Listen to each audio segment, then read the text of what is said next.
Good afternoon, everyone. Russia-China, largest grain deal ever recorded. New overland grain corridor functional. Yuan now overtaking the euro. Second largest major currency after the dollar. All happening while understanding of time is in full sight. Virgo and the fire halo eclipse. Mortgage rates hitting 8%. $1,000 more a month for your mortgage. Seed potatoes, not enough. Declined potatoes. We're still not filling the strategic petroleum reserves as we walk through the valley of the shadow of death. Are you ready for the new world?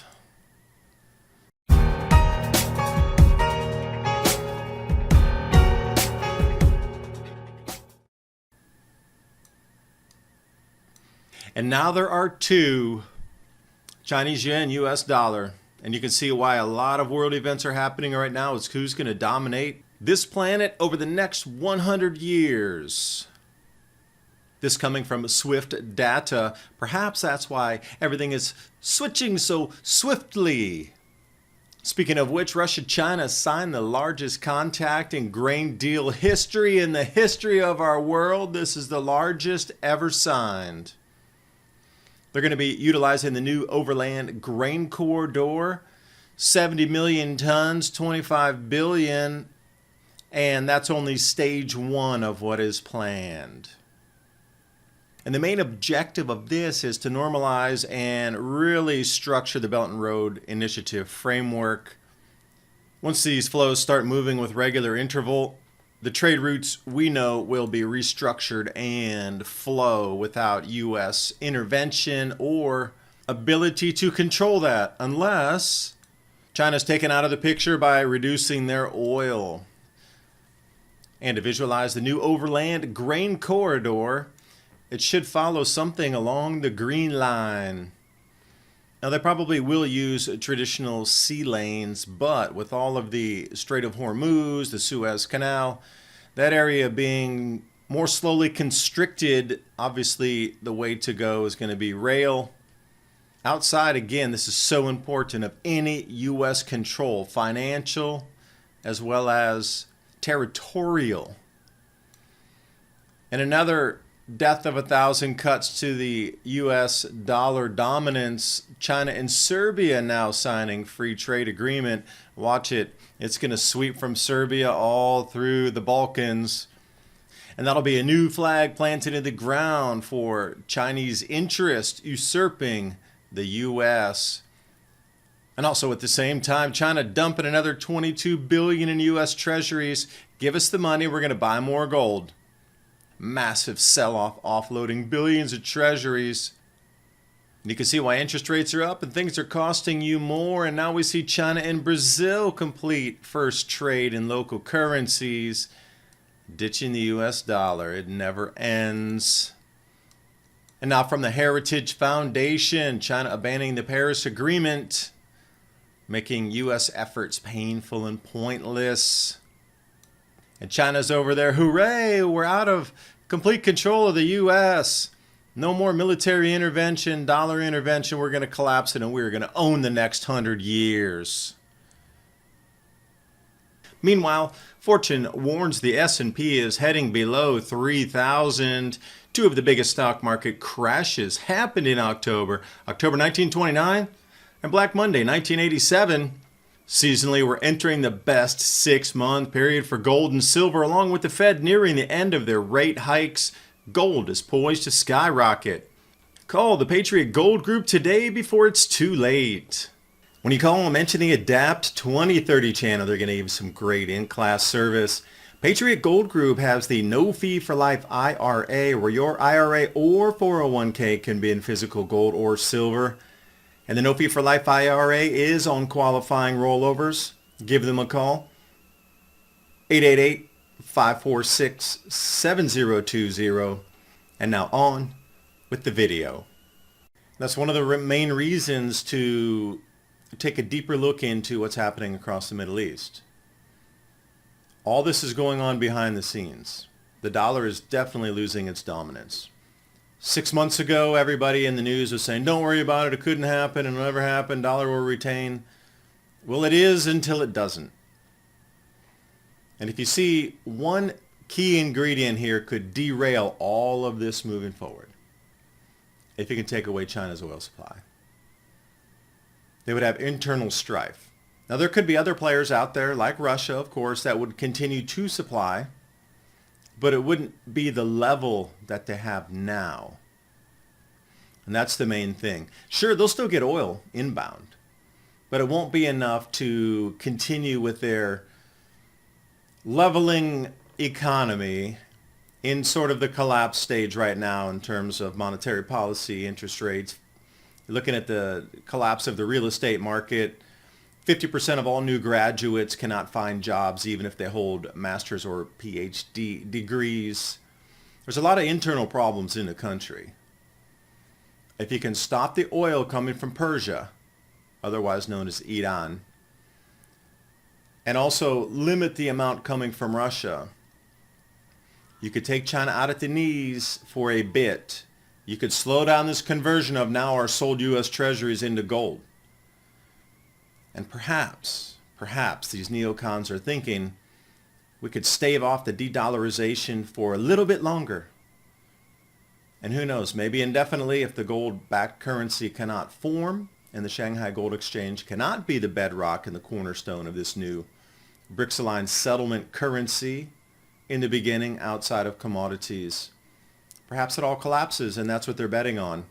Burn the planet to stop the new BRICS-aligned nations from trading outside the dollar. You know how insane that is? To burn the planet down to make sure that the dollar stays number one in terms of trading? That's pure insanity. But shifting magnetic fields in multi-thousand-year cycles, you would expect nothing less. Now, we all need to eat. Speaking of food, this comes off Europlat. 2023 season going to be exceptionally lean on potatoes. Potato seed planting is also delayed by 4 to 5 weeks in Europe due to cold weather and persistent rain. Now wait, that's the opposite of what we've been told, but this comes from the industry itself. And also they're going to be planting 7% less land space in Europe for the actual seed potato itself than it was just a previous year. So the actual potato is grown for then the seed potato for farmers to grow out. So I'm not sure the knock-on effect or what the ultimate decline in potato would be. You're knocking 7% of the seed source out. But USDA here coming out, soybean, good to excellent condition, historical. We're way over on the far right of the chart, the blue at the bottom. Barely above half of our soybean crop in America this year is good or excellent.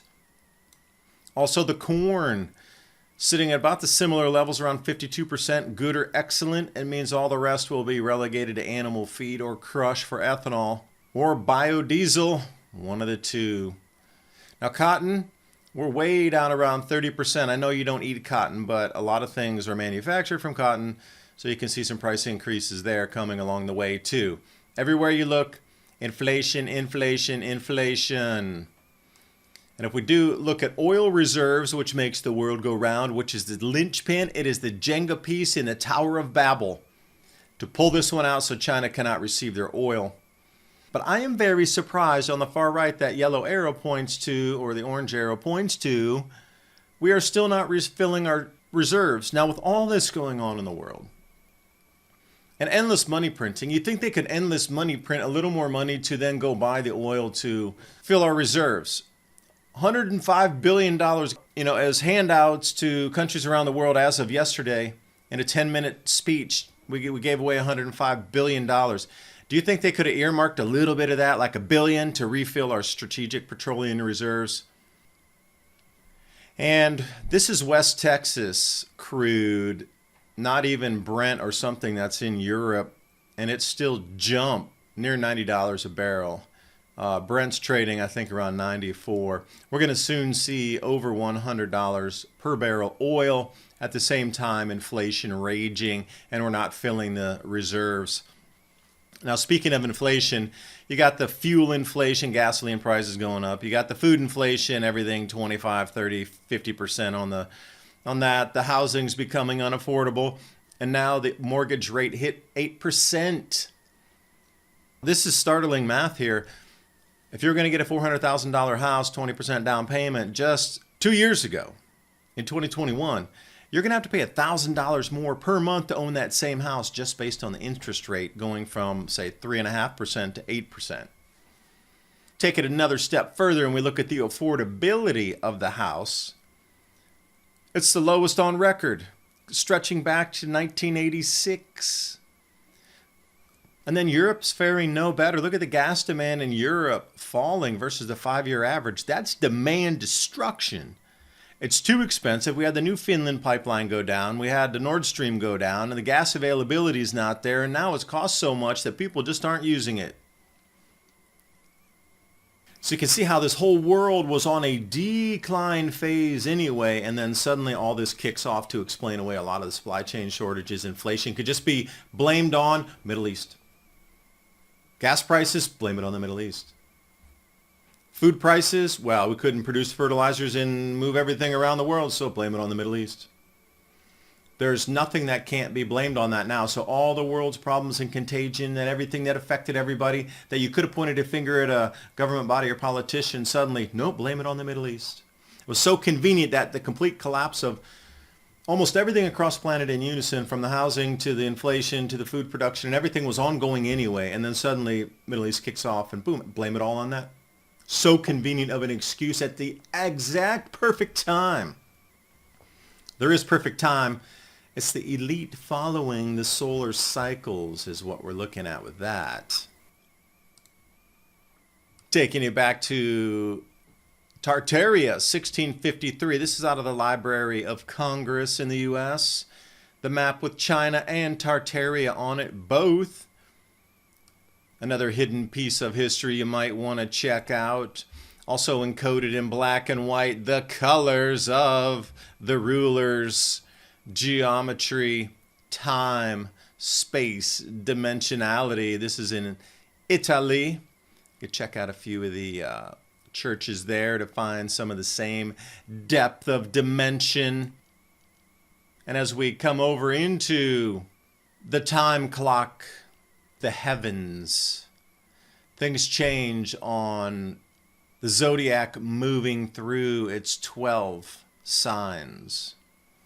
Above and below the ecliptic, our sun increasing and decreasing in its flow from the Birkeland current, reaching our solar system.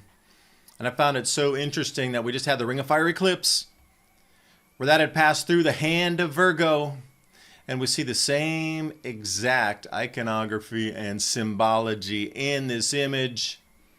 Now, what is changing is the question. Because that time clock that they're on is a far different time clock than we are on or led to believe. You know, Ransom Godwin and myself talk about this every Thursday night, 10 p.m. to midnight. And we had a show last night. So if you want to know what we talked about, please sign up for our show notes. Go to oilseedcrops.org. Hit on that MIAC radio show. Put your email in and we will get you the show notes every week so you can continue the conversation, start conversations with others. I do appreciate you watching. Hope you got something out of the video. I'll see you next time. Bye for now.